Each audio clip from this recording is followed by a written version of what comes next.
गुरु मेरी पूजा गुरु गोविंद,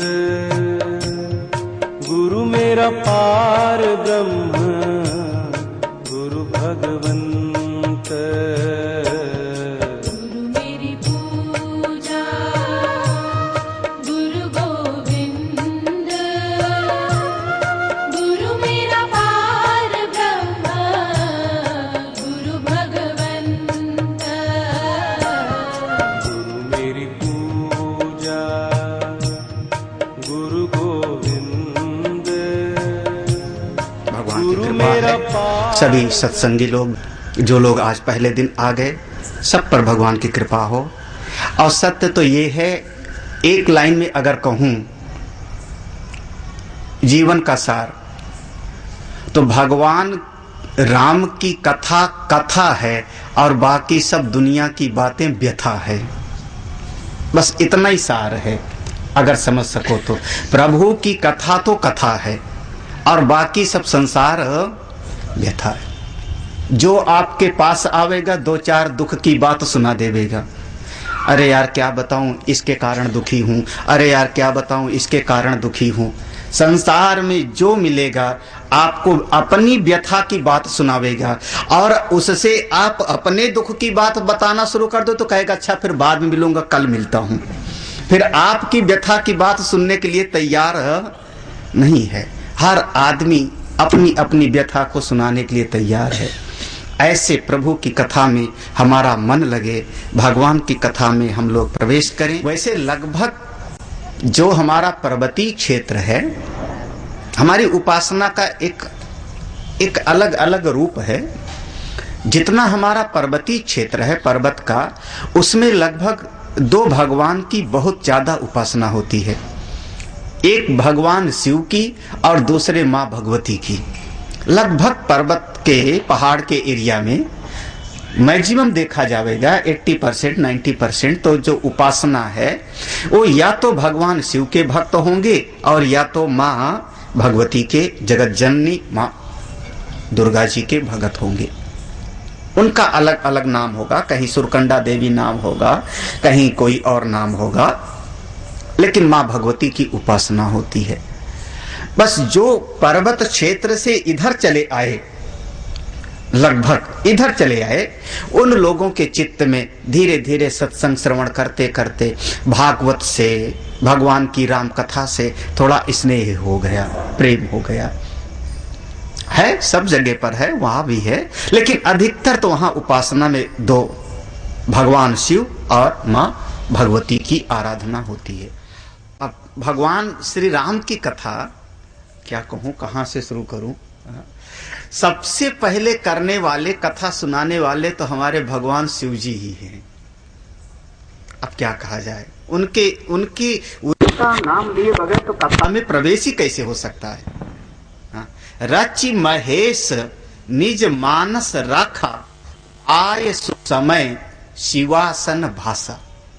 सबसे पहले भगवान की कथा स्वयं भगवान शिव ने रचना किया, रचना करके अपने मन में रखा। कितना था अब उस पर अपना अपना संतों का विचार है कि इतने करोड़ श्लोक का था, फिर देवता ले गए, दैत्य ले गए, मनुष्य ले गए, और 2 अक्षर बचा, भगवान ने राम नाम को मुंह में रख लिया।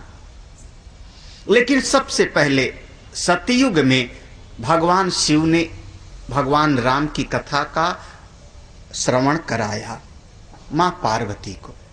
और इस कथा का एक परम फल होता है कि हमारी पार्वती मां के मन में जो पूर्व के जन्म से संशय था, इस जन्म का नहीं था, पार्वती जी के मन में पूर्व के जन्म से एक संशय आया हुआ था कि ये राम परमात्मा कैसे हो सकते हैं, जिनको अपनी पत्नी के बारे में स्वयं नहीं पता है कि मेरी पत्नी कहाँ है, और पेड़ से पूछते हैं, पक्षियों से पूछते हैं, ये परब्रह्म परमात्मा तो नहीं हो सकते, क्योंकि श्रुति स्मृति सब घोषणा करती है कि परब्रह्म परमात्मा सर्वज्ञ हैं, सर्वव्यापक हैं, ये नहीं हो सकते।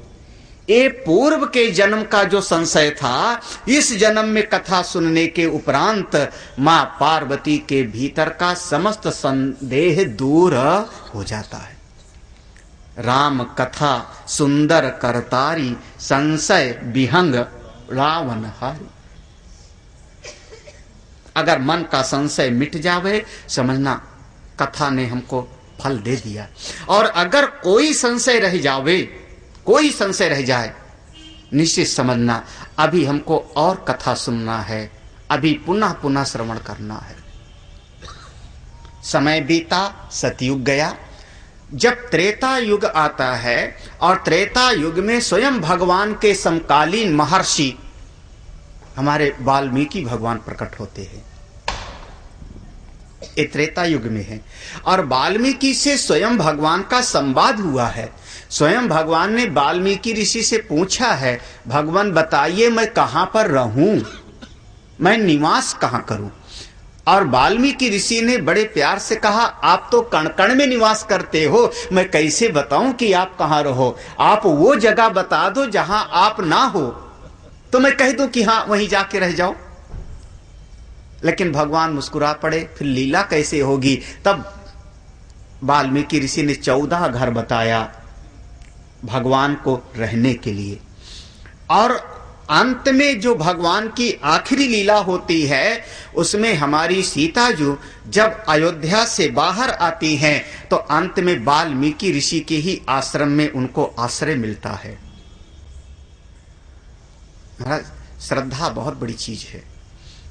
जिसकी श्रद्धा कमजोर हो जाए, समझना वो सबसे बड़ा दरिद्र है, वो सबसे बड़ा गया गुजरा जीव है। किसी को मिटाना हो, उसकी श्रद्धा तोड़ दो, उसका जीवन अपने आप नष्ट हो जाएगा। न बुद्धि भेदम जनयेत अज्ञानाम कर्म संगीत जोशयेत सर्व कर्माणि विद्वान युक्ता समाचरण। किसी की श्रद्धा को मत तोड़ो। बार बार भगवान कहते हैं, गीता जी में कहते हैं, अनेक जगहों पर कहते हैं, श्रद्धा टूट जाए समझना जीव का नाश हो जाएगा। दूसरे का कुछ नहीं बिगड़ेगा, जिसने किया उसका कुछ नहीं, वो तो कह के चला गया। लेकिन जिसकी श्रद्धा टूटी उसका तो नाश हो जाएगा। हमारी सीता माँ का एक बात में इतना ध्यान देना कि हमारी सीता जो जब पंचवटी में वास कर रही थी, वहां पर महात्मा के वेश में ही रावण आया था और महात्मा समझ करके वो भिक्षा लेके आई थी। और रावण राक्षस को भिक्षा देने नहीं निकली थी, वो तो महात्मा को भिक्षा देने के लिए निकली थी। उसके बाद रावण ने अपहरण किया। उसके बाद सीता जी हमारी, उनके जीवन में दुख प्रारंभ हुआ। इतने समय तक अशोक वाटिका कष्ट, लेकिन इसके बाद भी संत के ऊपर से श्रद्धा उनकी नहीं टूटी है। आप कम से कम इतना तो समझो। आजकल हमारे कलयुग के प्राणी, जरा सा कोई महात्मा 2 रुपया मांग ले हुए तो श्रद्धा टूट गई। कितना कमजोर है हमारी श्रद्धा। अब उसके बाद तो एक दृष्टि से देखो तो सीता जी की श्रद्धा खत्म हो जानी चाहिए महात्मा पर से, लेकिन नहीं। वो सीता जी, उनको अंत में आश्रय संत के ही आश्रम में मिलता है। वही वाल्मीकि ऋषि उनको अपने आश्रम में शरण देते हैं, वहां रहती हैं निसंकोच भाव से। और अंतिम स्थिति यहां तक होती है कि वो महर्षि वाल्मीकि को साधारण मत समझिए, बेटा तो एक ही पैदा हुआ है, पुत्र एक ही पैदा हुआ है हमारी सीता जी के, लव जिसका नाम रखा है। लेकिन जैसे रोज समिधा लाने के लिए जाया करती थी, कंद मूल फल कुछ, एक दिन बालक को लेकर के सीता जो खुद चली गई। रोज पालने में लिटा के जाती थी, एक दिन गोद में लेके चली गई, बालक रो रहा था। और इधर से महर्षि वाल्मीकि ऋषि आए, देखा पालना खाली है, पालने में बालक नहीं है। अरे अरे, अभी वो मेरी बेटी आएगी, उसका बेटा कहां गया, उसका बच्चा कहां गया, अभी वो रोएगी। ऐसा लगता है कोई हिंसक पशु आया, भेड़िया आया, बाघ आया, बच्चे को पालने से उठा ले गया। चित्त में डर लगा, मेरी उस पालित कन्या को दुख न मिले, सीता को तकलीफ न हो, बहुत दुख उठाया उसने।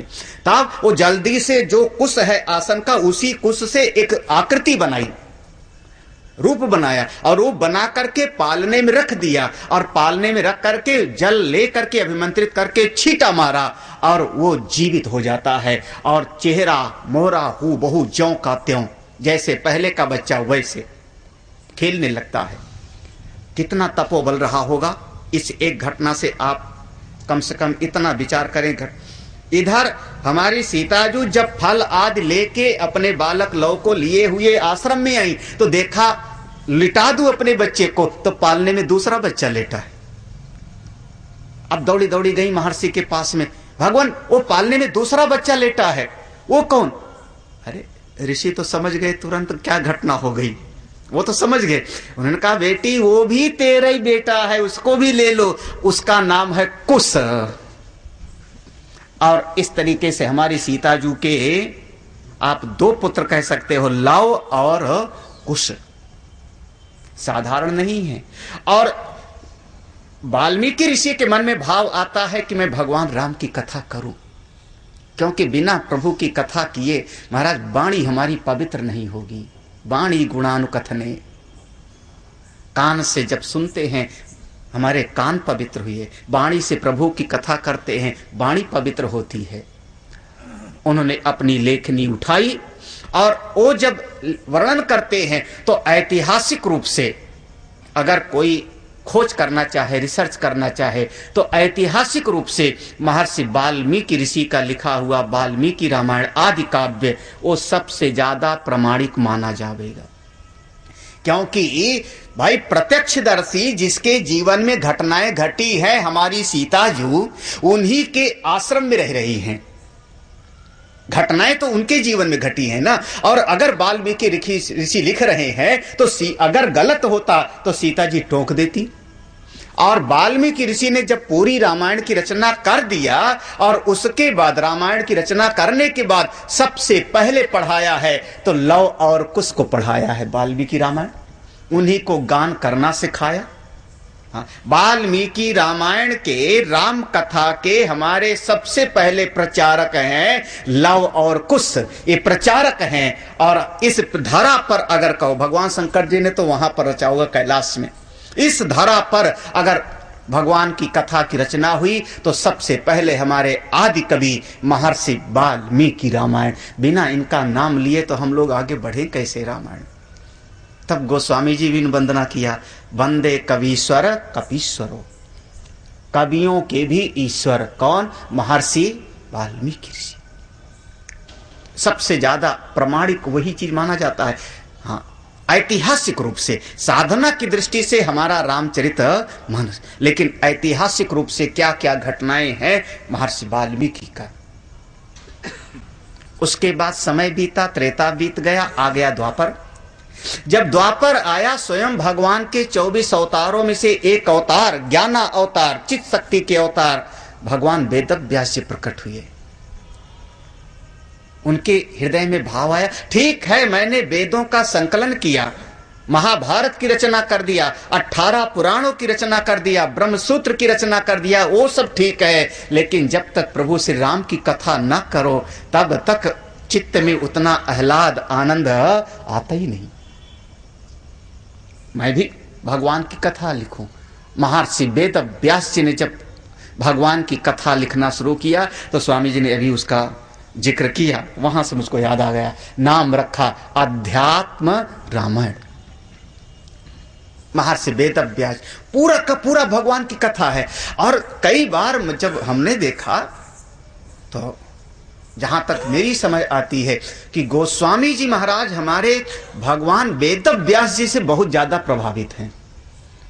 लगभग बहुत सारे प्रसंग ज्यों के त्यों अध्यात्म रामायण के रामचरितमानस में हैं, लगभग काफी प्रसंग। और यहां तक कि बहुत सारे अध्यात्म रामायण के श्लोक ऐसे हैं, ऐसे ऐसे श्लोक हैं अध्यात्म रामायण के कि जिनका हूबहू अनुवाद रामचरितमानस में है।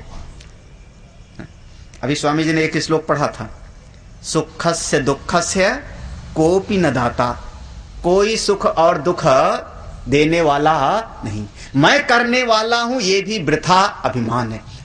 गोस्वामी जी ने हूबहू अनुवाद कर दिया, को न को सुख दुख कर दाता, निज कृत कर्म भोग सुन प्राप्त।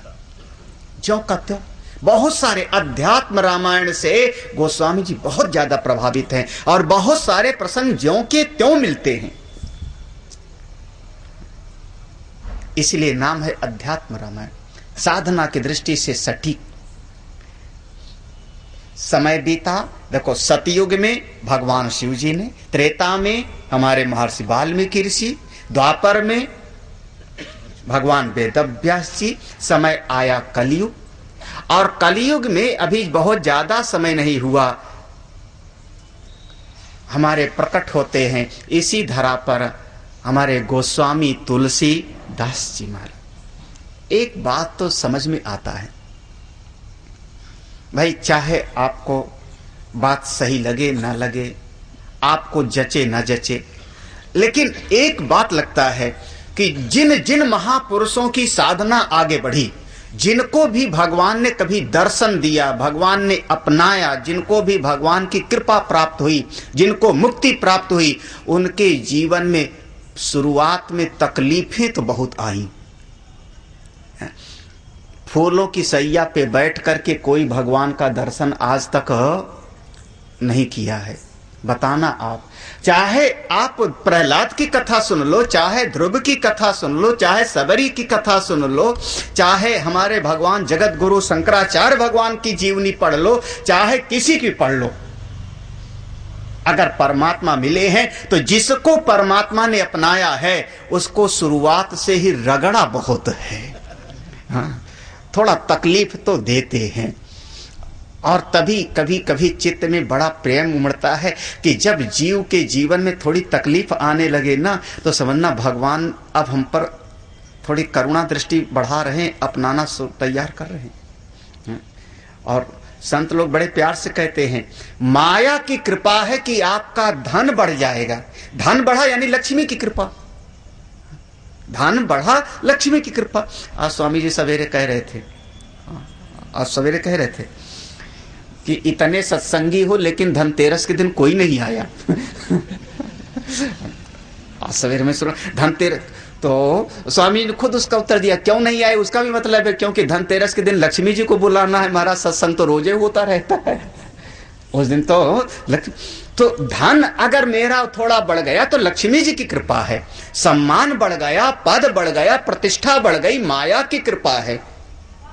लेकिन प्रभु जब कृपा करते हैं ना तो थोड़ा हमारे मन को साफ करते हैं, अहंकार मिटाते हैं, अभिमान मिटाते हैं, राग द्वेष मिटाते हैं, और जब जीव के भीतर से ये दुनिया भर का कचरा हटाया जाए ना तो जीव को अच्छा नहीं लगता। महाराज कई बार पागलों को देखो, अभी हम और सरोस आ रहे थे एक दो दिन पहले, एक पागल खड़ा था सड़क के किनारे, कहाँ की घटना है ध्यान नहीं आ रहा, सरोस को याद होगा, सड़क के किनारे खड़ा था और बिल्कुल काले काले कपड़े, हाँ शाहजहांपुर में जब जा रहे थे, शाहजहांपुर में काले काले कपड़े, बिल्कुल मैले कुचले, उसके कंधे पर एक बहंगी थी, बहंगी माने लाठी, आगे भी लगभग इतना बोझा, पीछे भी इतना बोझा, घास तक उसके पोटली में दिखाई पड़ रहा था, इतने बड़े बड़े। उस पागल का कोई उससे उपयोग भी नहीं होगा, लेकिन उसको कंधे पर रखे खड़ा कुछ बड़बड़ बड़बड़ बोल रहा था। कोई समाज की सेवा करने वाला, कोई उदार व्यक्ति जिसके चित्त में हो कि चलो भला कर दूं, वो चला जावे, उसको पकड़ के ले आवे अपने घर में और उसको नहला धुला के बढ़िया कपड़ा पहनाऊं, अच्छा कपड़ा पहनाऊं, बढ़िया भोजन कराऊं, इसके लिए उसके उस चीथड़े को हटाना शुरू कर दे, महाराज वो पागल डंडा मारेगा। उस पागल को अच्छा नहीं लगेगा, ये मेरा चिट्ठला, ये मेरा फटा हुआ टूटा हुआ कपड़ा, ये मेरा डब्बा क्यों हटाते हो, वो उसी को पकड़ के रखना चाहिए। पागल तो अपनी चीजों से इतना मोहित है कि उसी को बचाए रखेगा, लेकिन उदार व्यक्ति कहेगा नहीं, इसको स्वात करना है, शुद्ध करना है, और इसको शुद्ध करने में ये अगर चीखे भी तो कोई परवाह नहीं।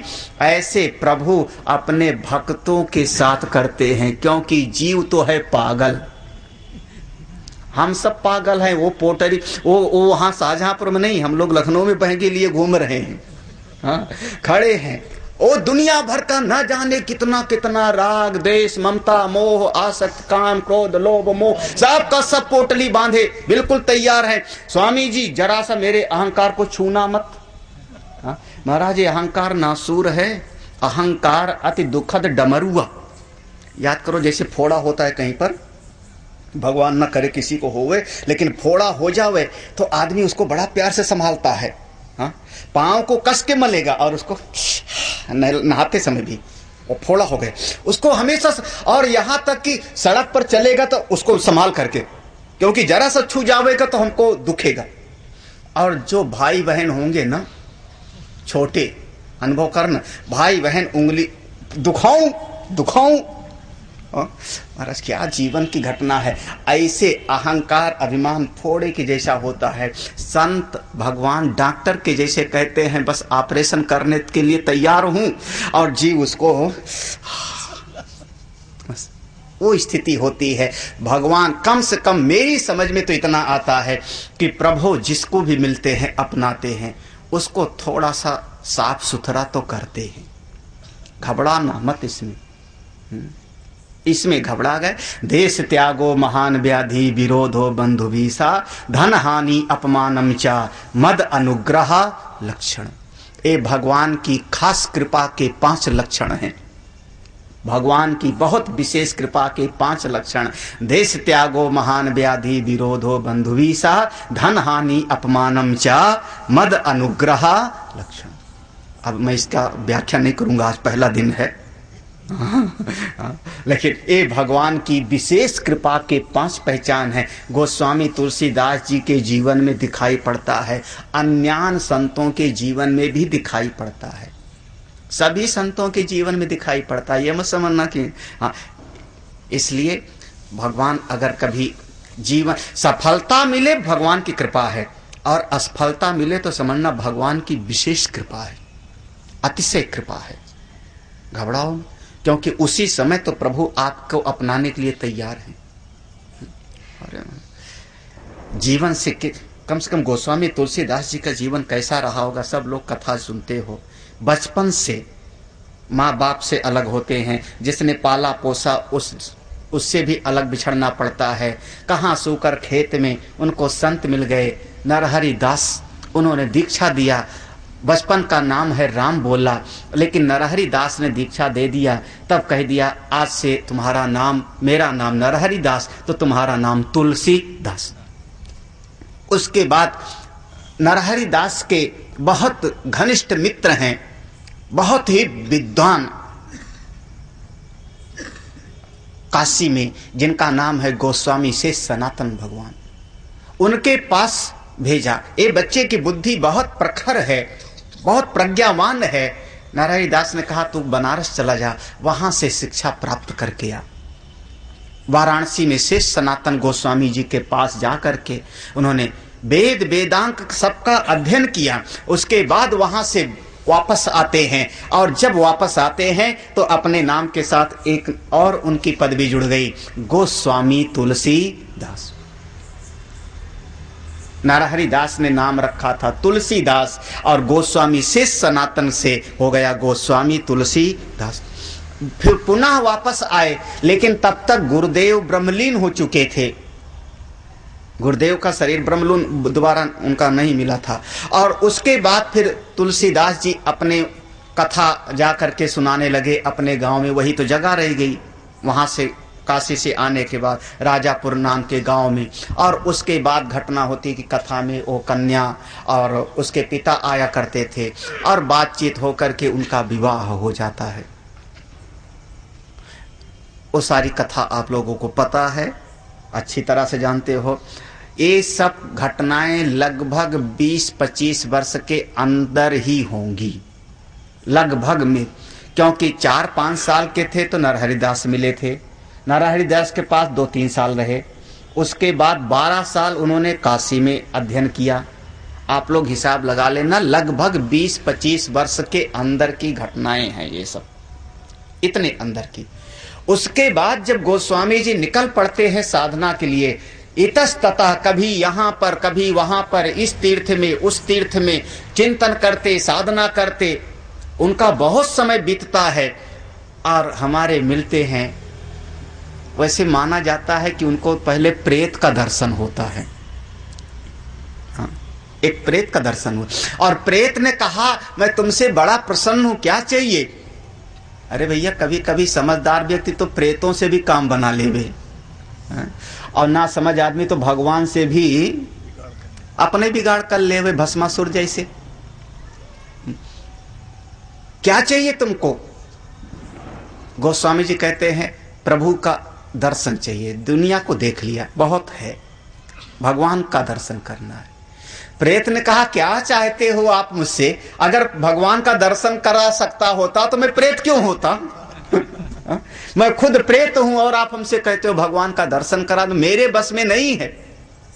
गोस्वामी ने कहा फिर हमको और कुछ चाहिए भी नहीं।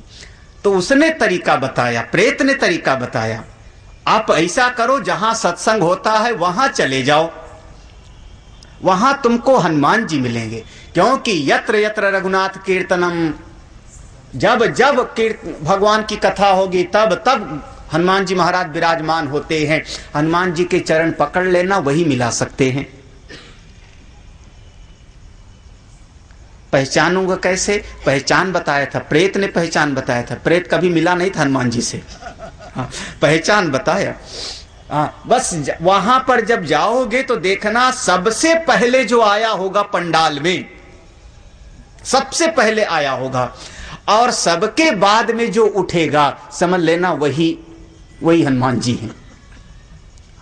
आप लोग समझना ये पहचान, पंडाल में सबसे पहले आना और सबके बाद में, अब चाहे, लेकिन पहचान प्रेत ने यही बताया था। गोस्वामी जी वहां पहुंचते हैं और जैसे पहुंचते हैं उन्होंने सोचा था कि जितना कथा का समय है उससे पहले मैं जा रहा हूं। वहां देखा तो जहां लोग जूता उतारते हैं वहां एक थोड़ा कोढ़ी ओढ़ी ऐसे बैठा हुआ है पहले से। और देख लिया कोई ऐसे भिखारी होगा, आ गया, पहले ध्यान नहीं गया। उसके बाद कथा में बैठे लोग आते गए, फिर आचार्य जी आए, कथा सुनाया, कथा सुना करके आचार्य जी पोथी अपना बांधे, वहां से चलने लगे, एक एक करके श्रोता सब चले गए।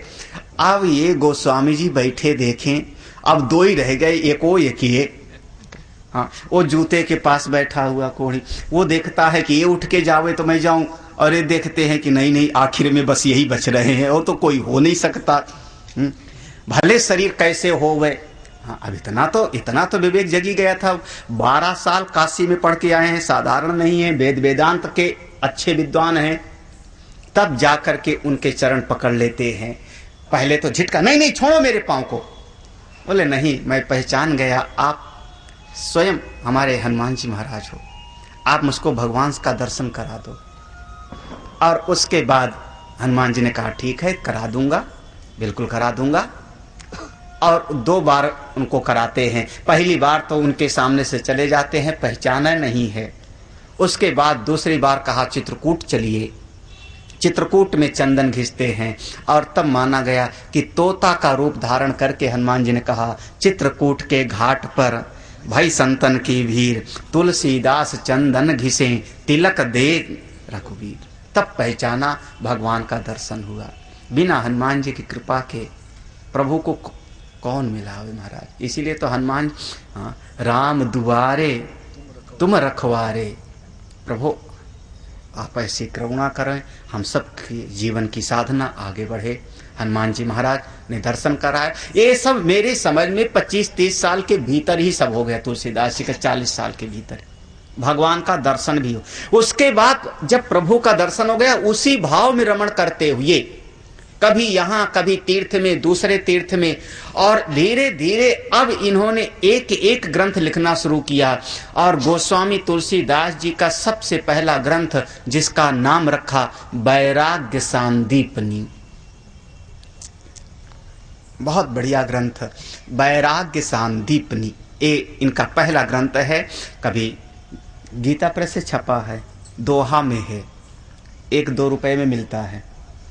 हाँ, ये 2-3 रुपए में मिल जाता होगा। 12 ग्रंथ तुलसीदास जी के बहुत प्रसिद्ध हैं। 12 ग्रंथ उन्होंने अपने जीवन काल में 12 ग्रंथ लिखे हैं, जिसमें पहला है वैराग्य सांदीपनी।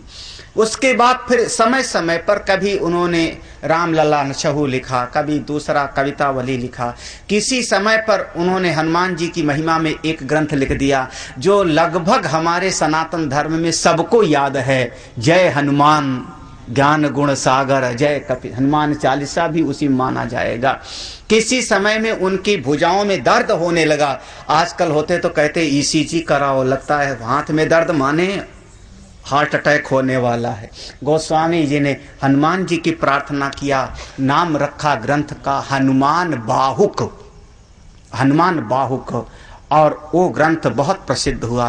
कभी अगर हाथ में दर्द होवे और लगे कि हार्ट अटैक होने वाला है तो हनुमान बाहुक पढ़ लो, कम से कम संतों की श्रद्धा तो है।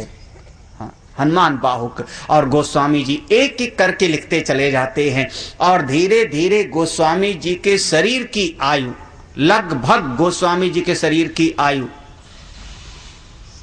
75 वर्ष होती है, लगभग 75 वर्ष होती है। और अयोध्या, चैत्र का महीना हुआ, अयोध्या आ गए। अयोध्या भगवान राम जन्म के महोत्सव में आनंद लेंगे। अयोध्या में आए, संयोग ऐसा कि भगवान के जन्म के समय में जैसे दिन, जो दिन तिथि मुहूर्त घड़ी थी, ज्यों का त्यों वही हो गया। एक विशिष्ट संयोग बन गया। कभी बिरला होता है, जल्दी होता नहीं। वही दिन हो गया, नवमी के दिन वही नक्षत्र हो गया, वही तिथि हो गई, सब कुछ वही का वही हो गया। गोस्वामी जी के भीतर भगवान की प्रेरणा उठी, मैं भी भगवान की कथा लिखूं सरल भाषा में। पहले तो संस्कृत भाषा में लिखने के लिए, और गोस्वामी जी ने अपनी लेखनी उठाई। अयोध्या में बैठ करके राम नवमी के दिन, और पहला श्लोक लिखते हैं, वर्णानाम अर्थ संघानाम रसानाम छंदसामपि मंगलानाम च कर्तारो वंदे वाणी विनायको। ये पहला श्लोक संस्कृत में लिखते हैं, लेकिन कहा जाता है जितना लिखते थे रात में मिट जाता था। तो उनको भगवान ने दर्शन दिया स्वप्न में और कहा कि तुम लोक भाषा में लिखो। और भगवान की आज्ञा मान करके गोस्वामी जी ने लोक भाषा में भगवान की कथा का, अवधी भाषा में भगवान की महिमा का गुणगान किया। उसी ग्रंथ का नाम पड़ा श्रीमद् रामचरितमानस। लगभग 2.5 वर्ष में पूरा हुआ है। रामचरितमानस के बीच बीच में बहुत सारी घटनाएं हुई हैं, लेकिन लगभग 2.5 वर्ष में पूरा हुआ। उसके बाद फिर तुलसीदास जी का सम्मान होने लगा। कोई विरोध भी करता है, सम्मान भी होता है, दोनों घटनाएं होती हैं। लेकिन गोस्वामी जी का जीवन काल 125 वर्ष इस संसार में रहा है। उनके शरीर की लीला, गोस्वामी जी का जीवन 125 वर्ष था, और 75वें वर्ष में उन्होंने रामचरितमानस को लिखना प्रारंभ किया। कितनी साधना के बाद में। हाँ, वो जो लोग हम लोग कथा सुने हैं कि घर छोड़ के निकला, पत्नी ने कह दिया था, तो वो तो 20-25 साल 50 साल की साधना के बाद जो फल निकलता है उसकी महिमा समझो।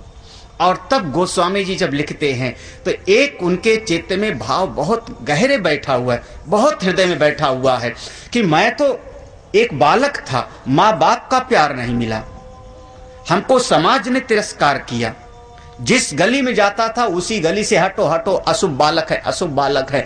जिसके पैदा होती 32 दांत था, जिसके पास जाएगा मर जाओगे, दुख होगा। ऐसा मैं संसार में जिसको अपशकुन अशुभ लोग बोलते थे, वही तुलसी मैं। राम बोला तुलसीदास हुआ, ये संत की कृपा है। तब गोस्वामी जी संत की कृपा को सबसे टॉप पर रखते हैं। आप रामायण की पहली चौपाई पढ़ना, यहीं से शुरू करते हैं। बंदो गुरु पद पदुम पराग, सुरुचि सुबास सरस अनुराग, अमिया मोरी मैं चूरन चा।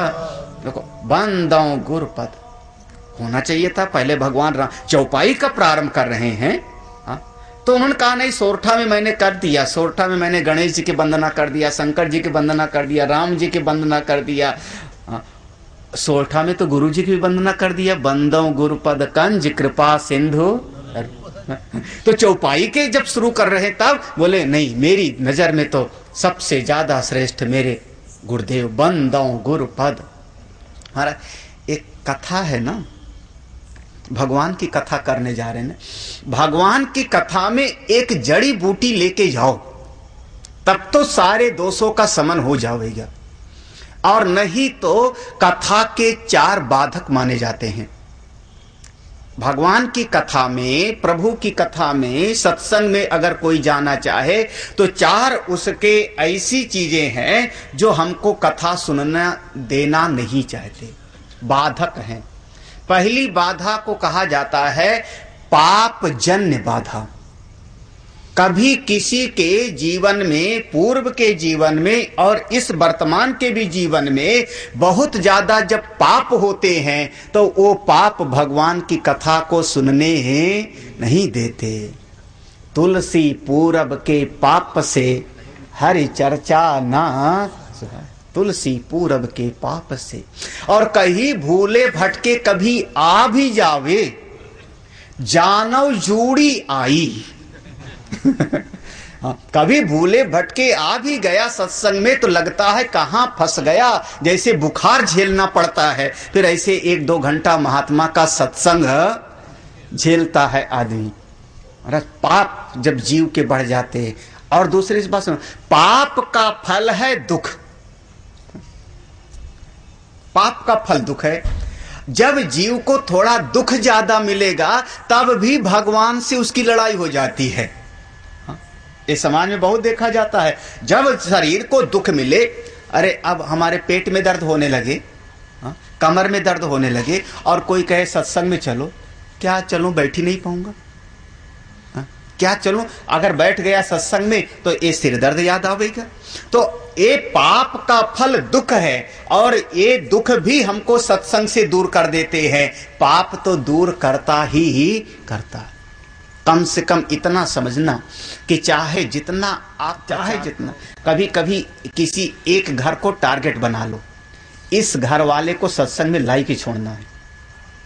कभी किसी एक घर को आप देखना, अगर उसके यहाँ पाप ज्यादा छाया होगा ना, तो आप 50 बार भी उसको पंपलेट दे के आओ, बता के आओ, बुला के आओ, और इतना भी कह के आओ कि नहीं आओगे तो हमारी तुम्हारी दोस्ती खत्म। आप देखना वो आएगा, आपको चेहरा दिखावेगा, मजबूरी में, दोस्ती खत्म ना होवे तो आएगा तो चेहरा दिखाएगा, आया हूं, और मौका पाते पीछे से चुपके से किसी दूसरे दिन नहीं आवेगा। माना तुलसी पूरब के पाप से पापी आदमी भगवान की कथा में टिका नहीं सुन पाता। कम से कम आप लोगों का मन लगा है, इसका मतलब पापी तो नहीं हो।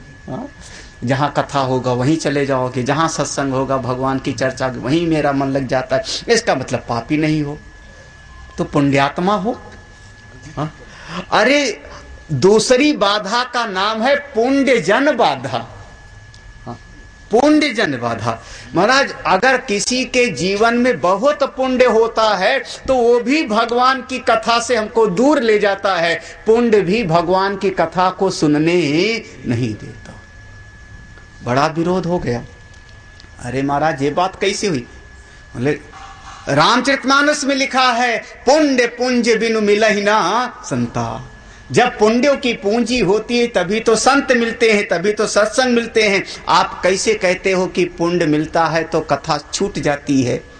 तो संतों ने कहा हाँ, अगर पुण्य की पूंजी से आपको संत मिल गए तो समझना आपके जीवन में सोने में सुहागा, भगवान की कृपा है। लेकिन पुण्य की पूंजी से आपको सुख मिल गया, दोनों समझना, क्योंकि पाप का फल दुख है तो पुण्य का फल सुख है।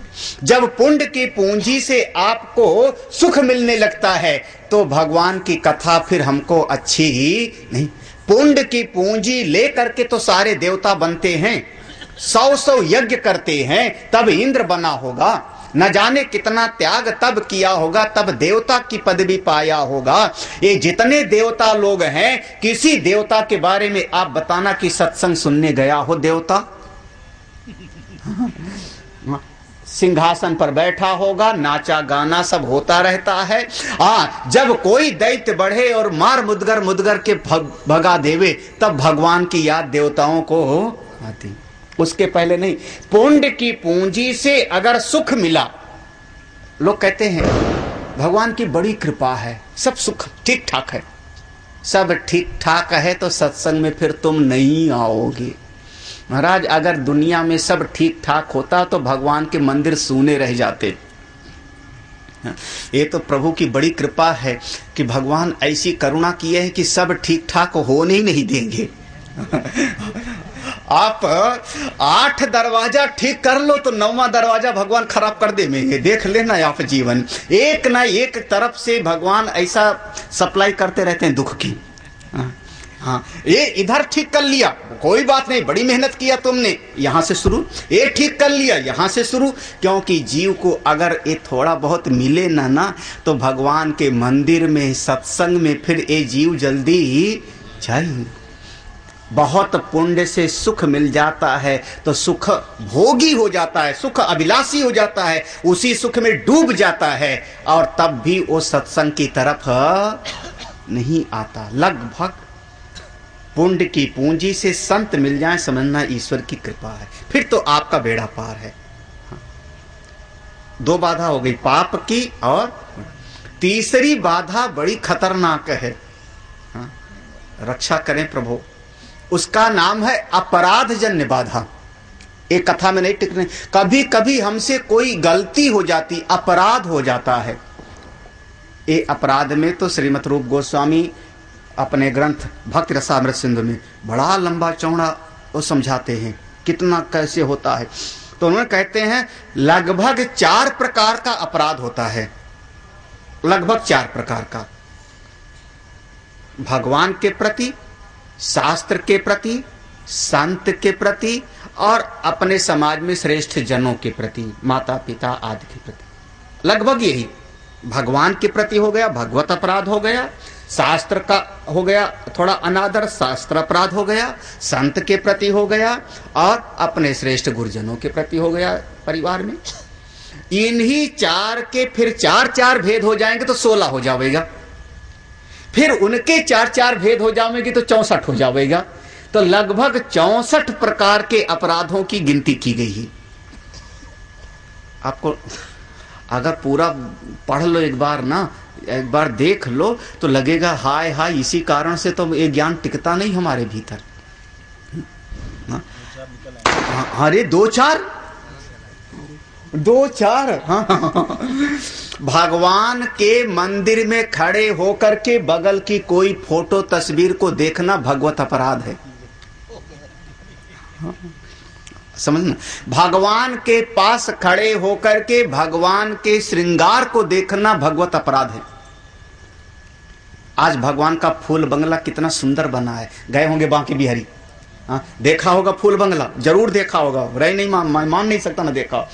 आप गए ठाकुर जी को देखने के लिए, मैं और मेरे नारायण 2 ही तो होना चाहिए, ये बीच में फूल बंगला कहां से आ गया? और फूल बंगला वाला वो जो बनाने वाला है वो भी अपना बोर्ड लगाया होगा और जो स्पॉन्सर किया है वो भी बोर्ड लगाया होगा, वो भी दोनों नजर में जावेगा कि नहीं जावेगा? भगवत अपराध है। हाँ, अरे क्या यहां तक कि अरे ऐसा समझना, भगवान के दरबार में जब भोग लगाने जाया जाता है भगवान के जगन्नाथ स्वामी में, तो ये नाक बंद करके जाया जाता है। वहां के आचार्य नाक बंद करके जाएंगे, भगवान का भोग है, हमको सुगंध नहीं लेना, ये प्रभु का है। लेकिन वो जब भगवान का भोग लग गया और वापस आया तो ये भगवत स्वरूप है, फिर वो उसमें कोई जूठा मीठा नहीं माना जाता। और उस प्रसाद को, भगवान के प्रसाद को है देखा, उसी जूठे हाथ से छू लिया उसने, मैं नहीं खाऊंगा, बहुत बड़ा अपराध माना जाता। वहां पर उसी हाथ से खाऊंगा, हाँ खाते खाते, और उसी हाथ से उठा के क्या भाव दे रहा है? फाफड़ा, हाँ उसी हाथ, जूठे हाथ से। और बगल में कोई बड़े से बड़ा ब्राह्मण विद्वान महात्मा भी खड़ा हुए और कहे जूठे हाथ से, बोले पागल आदमी, यहाँ जूठा नहीं होता, ये भगवत अपराध हो जाएगा। नहीं और सुनो, हाँ संत के सामने बैठ के पर्स निकाल के दिखाना संत को अपराध है।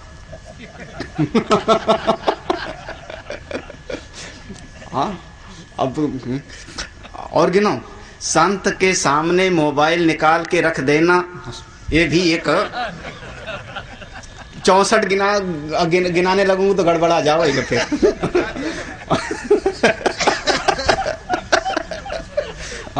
हाँ, सब लोग रखे हो, महापुरुष लोग।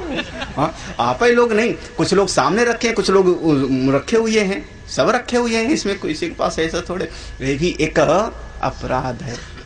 हाँ, अब संत मिलन को जाइए तज ममता अभिमान, ज्यों ज्यों पग आगे धरे कोटि। अच्छा, कभी कभी जो, हाँ, आप लोगों के लिए जो चेयर पे बैठे हैं बड़े लोग, कुछ लोगों को मैं पहचान रहा हूँ, पिछले साल नीचे बैठे थे, इस साल प्रमोशन हो गया। प्रमोशन माने चेयर मिल गई। तो ऐसे बैठ करके कथा सुनते सुनते भाव में आ गए, बड़ा प्यार।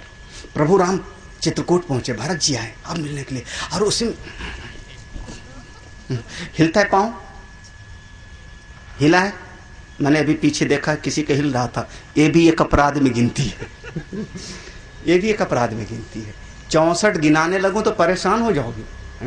ये अपराध कोई ना कोई, लेकिन मुख्य 4 ही हैं, भगवान के प्रति, शास्त्र के प्रति, संत के प्रति और अपने श्रेष्ठ जन। इन्हीं के भेद विभेद होते जाएंगे। अरे महाराज, शास्त्र के प्रति श्रद्धा तो हमको थोड़ा पंजाब के सिख संप्रदाय के द्वारा सीख लो, कितनी श्रद्धा होती है उनको। हमारे ये नहीं है, पोथी नहीं है, ये साक्षात मेरे भगवान हैं, साक्षात मेरे गुरु ग्रंथ साहिब हैं। कौन है? गुरु ग्रंथ साहिब। आप ये मत कहना कागज नहीं है, स्याही नहीं है, वो गुरु ग्रंथ साहिब है, मेरे गुरुदेव हैं, साक्षात हैं उनके। और हमारे सनातन धर्म वाले, क्षमा करना, कितने लोग गीता पढ़ते पढ़ते सिर के नीचे तकिया भी बना लेते हैं गीता जी को, बहुत सारे लोग। अपराध, शास्त्र अपराध है, और इसका परिणाम है कि वो फिर ज्ञान हमको टिकता। और लगभग बचपन में हम लोग इतने थे कि जरा सा पांव छू जाता था बस्ते में, किताब में, तो ऐसे ऐसे करते थे। विद्या महारानी नाराज हो जाएगी, कईयों को याद होगा। हाँ? लेकिन बड़े हो गए तो शास्त्र के प्रति उतनी श्रद्धा हमारी नहीं रह गई। हाँ? तो टिकता नहीं गया शास्त्र के प्रति। अपराध ना होवे कभी भूल करके। हाँ? हाँ? अरे संत के प्रति, शास्त्र के प्रति, भगवान के प्रति अपराध होवेगा तो कथा में मन नहीं लगेगा। ये पहचान है, घटना हुई वहां पर, गलती हमसे हुई वहां पर, और मन नहीं लगेगा यहां पर। कथा सुनने में एक बाधा है, थोड़ा संभल करके कथा में बैठे। और चौथी बात, हाँ 4 बाधा ना, पाप वाली, पुण्य वाली, अपराध वाली। चौथी तो महाराज रक्षा करे, त्राहि माम पाहि माम, उसका नाम है प्रतिष्ठा जन्य बाधा। जब समाज में प्रतिष्ठा मिलने लगती है तब भगवान की कथा छूट जाती है, प्रभु की कथा छूट जाती है। बहुत बार हम लोगों का, संतों का तो बहुत बार अनुभव है, और कई बार तो मैं कह देता हूं कि एक दिन कोई आया, बहुत बड़े पदासीन होगा, कोई नेताजी हैं या बहुत बड़े अफसर हैं, एक दिन कथा सुनने आया, उसने दीपक जलाया, 10 मिनट भाषण दिया, बहुत अच्छा, 1 घंटा आधा घंटा बैठ के सुना। तुम्हारे भी तो बच्चे हैं, तुम्हारा भी तो अपना जीवन है, अपना लोक परलोक तुमको भी तो संवारना है, अपने परिवार को भी तो अच्छा रखना है। तो दूसरे दिन भी कथा सुनने आओ। अगर आपको अच्छा लगा तो एक दिन भाषण में कह दिया महाराज महान है, हरिद्वार से पधारे, डाकोर से पधारे, जय हो महाराज की। अच्छा लगा तो तीसरे दिन भी और चौथे दिन है, अरे वहां पर जाना जरूरी था। अरे तो आज मीटिंग है, कल आ जाना, तुम परसों आ जाना। बोले नहीं, फिर अगले साल जब बोला होगी उद्घाटन के लिए, फीता काटने के लिए, तब आऊंगा। कथा से दूर ले गए हमको। कौन ले गया? प्रतिष्ठा। प्रतिष्ठा मिलने लगी। अब प्रतिष्ठा मिलने लगी, कई बार महाराज दरवाजे पर स्वागत करने मेरा नहीं आया, बताओ। अरे नहीं आया, सत्संग शुरू हो गया, उसके आप आधा घंटे बाद क्यों आए? ये बहुत बार हुआ है हम लोगों के, हमने बहुत अनुभव किया है। सत्संग शुरू हो गए, माने जितना बड़ा नेता उतना ही लेट आवे, यही आजकल माना जाता है। मतलब लेट आवे तो समझो बड़ा आदमी। अब सत्संग का समय हमारा है इतने बजे सत्संग शुरू हो गया, पहले आ जाते, बहुत अच्छा, आए आधा घंटे बाद में, और बाद में मुंह फुला के बैठ गए। हम स्वागत करने कोई नहीं आया, फिर हमसे फूल माला नहीं। अरे बहुत मुसीबत है। इसीलिए मैं थोड़ा दूर ही रहता हूँ प्रभु, हम तो भिक्षा आप लोगों के यहाँ मांग लूँगा, दाल रोटी तुम खिला देना, भगवान कृपा करें। खास करके भक्त अगर हो कोई, तब शास्त्र ने कहा विद्या ददाति विनयम, जो जितना बड़ा होता है वो झुकने की कला सीख जाता है। बड़ा पद पर बैठा हो, बड़ा बहुत अवसर हो, प्रतिष्ठा बहुत मिले, हाँ, जितनी प्रतिष्ठा मिले उतने ही झुक जाओ, जितना सम्मान मिले उतने और विनम्र हो जाओ। ये बहुत दुर्लभ है, आसान नहीं है, और जिसको ये मिलता है उसको कथा हृदय में बैठ जाती है। अन्यथा तो प्रतिष्ठा हमारी कथा के सुनने में बाधा बनती है, बिल्कुल बनती है, दिखाई पड़ता है भौतिक जगत में। आप सब अनुभवी हो, कोई ऐसी बात नहीं है, सब लोग देखो खुली आंख से। तो प्रतिष्ठा जब जगत की मिलने लगती है तो भी भगवान की कथा छूट जाती। तब महाप्रभु कहते हैं प्रतिष्ठा सुकरी विष्ठा, हे प्रभु प्रतिष्ठा से बचो। और संसार सारा प्रतिष्ठा के पीछे पागल है, बस यही। अब कोई ये आप नहीं, संत समाज में भी ये बात है। मैं नहीं कह रहा हूं कि आप सब में, संत समाज में भी ऐसी बात हो जाती है। बस ये चाहिए वो चाहिए, उसके लिए फिर तमाम तरह का। बस हे प्रभु मैं जैसा, मैं तो आपका भक्त हूं, नारायण मेरे अपने हैं, प्रभु मेरे अपने हैं, वो मुझको अपना समझते हैं, बस हमको और संसार से लेना देना क्या। और संसार के अगर 50 लोग हमको सम्मान देते हैं वो नारायण के कारण, हाँ, नारायण आपके कारण सम्मान दिए। मैंने मन से, अपने मन से, दूसरों की नजर में महाराज का सम्मान हो रहा है, और संत तो अपने मन से हे नारायण आपका सम्मान हो रहा है, ये आपके कारण मिल रहा है। हम कौन थे? मैं तो वही 5 साल का बालक जिसको भोजन भी नहीं मिलता था, तिरस्कृत था, मैं तो वही। महाराज ये जितना कुछ मिल रहा है ना, उस अपने आत्मज्ञान के कारण, अपने परमात्मा भाव के कारण, प्रभु की कृपा से जो सम्मान मिलता है उसको अर्पित कर दो, तब आपका कथा। और ईश्वर की क्या अनुकंपा है, क्या सच कहूं, प्रभु की कैसी कृपा है कि जितना आप इधर समर्पित करते जाते हो, जितना इसको छोड़ते जाते हो, प्रभु उसी चीज को उतना और देते जाते हैं। ये जगत का स्वरूप है। संतों ने कहा, दार्शनिक ने कहा, ये संसार परछाई के जैसे है। ये संसार को जितना पकड़ने के लिए जाओगे ये आपसे दूर जाएगा, आप आगे आगे जाओ, ये सारा जगत आपके पीछे पीछे चलता है। हाँ। किसी ने कहा अगर मेरे शरीर से किसी का भला हो जाता है तो प्रभु भला हो जावे, लेकिन हमको पता भी न लगे कि मुझसे, मेरे शरीर से, मेरा वस्त्र छूने से भला हुआ, मुझको पता भी न लगे, हो जावे। और होता है, बहुत होता है। हाँ, ये प्रभु की ऐसी उनकी लीला है, ये नारायण की लीला है। हाँ, जितना समाज आपको सम्मान दे उतना और विनम्र हो जाओ। कभी अपने भीतर भूल के अभिमान मत लाओ। कुछ नहीं, हर इच्छा सब मेरा है ही नहीं, कुछ सब नारायण का है, सब प्रभु का है, उसकी लीला है, उसका सब दिया। यही तो हमारे भरत जी का जीवन है।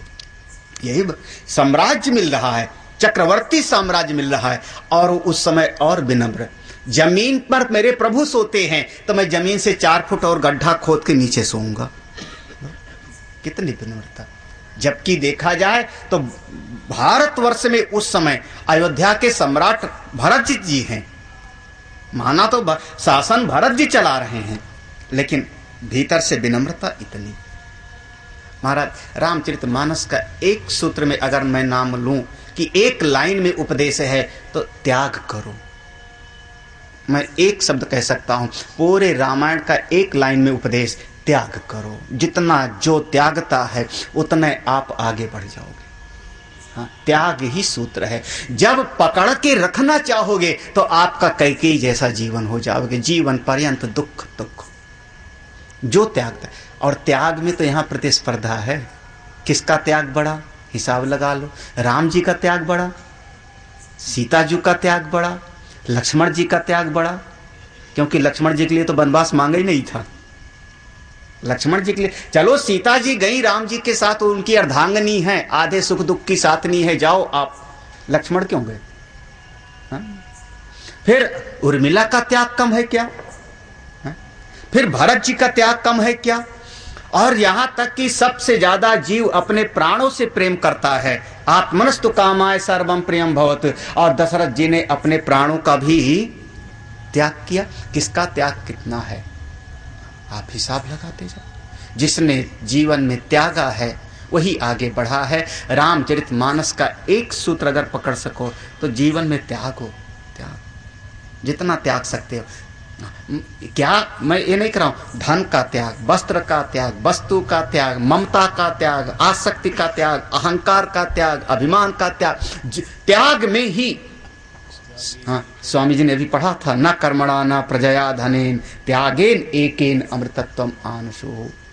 केवल सूत्र यही है, रामचरितमानस का मूल सूत्र यही है। हम लोग भगवान राम की कथा में कल से प्रवेश करते हैं। आज तो यहाँ पर थोड़ा यार, भगवान की कथा चारों युग में है। सतयुग में भगवान शिव जी ने, त्रेता में महर्षि वाल्मीकि ऋषि ने, द्वापर में भगवान वेदव्यास जी ने, और कलयुग में हमारे गोस्वामी तुलसीदास। रामचरितमानस के माध्यम से कथा के चार बड़े जबरदस्त रोकने वाले हैं। बैरियर कहोगे आजकल की भाषा में, टोल टैक्स वाला। हाँ, कई बार तो लगता है कि बांस कहीं हमारे गाड़ी के ऊपर ही न गिरा हुआ हो धड़ाक से। ऐसे कथा के चार बड़े बड़े बैरियर हैं। कौन? जब बहुत पाप बढ़ता है तो कथा अच्छी नहीं लगती। पुण्य से सुख मिलने लगता है तो भी कथा हमको अच्छी, फिर कथा में बाधा हो जाए। पुण्य से संत मिल जाए तो जीवन का कल्याण हो जाए, लेकिन पुण्य से जब सुख मिलने लगता है तो देव योनि मिल गई, सुख में आदमी पड़ गया। बस खाओ पियो मौज करो, करना क्या है। आजकल के बच्चों को जिनको 50,000 60,000 महीने मिलता है, हाँ 1-1 लाख रुपया महीने की तनख्वाह मिलती, उनको सत्संग से कोई रुचि ही नहीं है। सुख है, संपत्ति है, नहीं। कभी अपराध हो जाता है तब भी कथा से अरुचि हो जाती है। और चौथी चीज है, कभी प्रतिष्ठा बहुत मिल जाती है तब भी आदमी कथा से दूर हो जाता है। प्रभु बचावें और हम लोग भगवान की कथा में प्रवेश करें कल से। तो आज का सत्संग यहाँ विश्राम देता हूँ। गुरु मेरा देव अलख अभेव, गुरु मेरा देव अलख अभेव, सर्व पूज चरण गुरु सेव, सर्व पूज चरण गुरु सेव। गुरु मेरी पूजा गुरु गोविंद,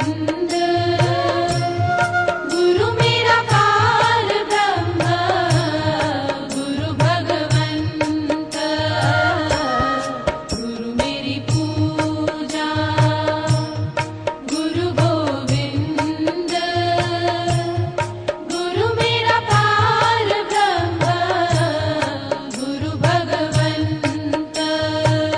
गुरु का दर्शन देख देख जीवा, गुरु के चरण